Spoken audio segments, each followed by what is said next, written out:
So my project and my hypothesis for the project was, will the egg's darker color affect the darkness of the egg's dyed version?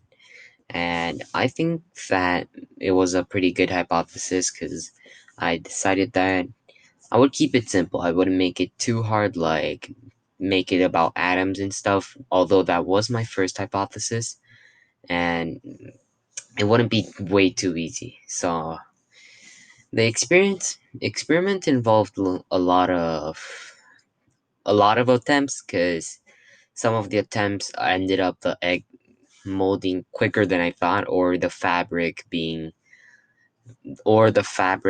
and the dyes being like a little lighter than the others.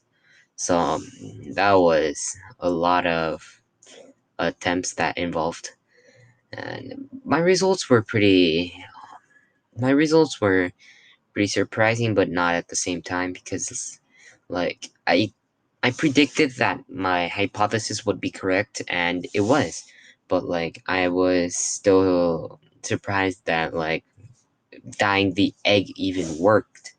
Like I was surprised that I was able to dye a brown egg, and yeah, and I think that the hypothesis was supported because like the egg's color was as I thought it would be, and also it looked more reddish brownish than like completely red, but I was just surprised that it worked, and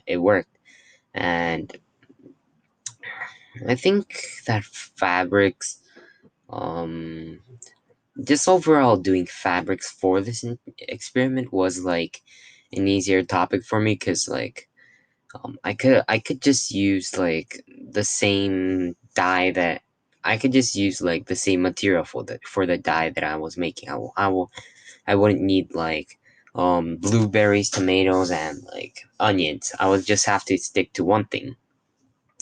And I also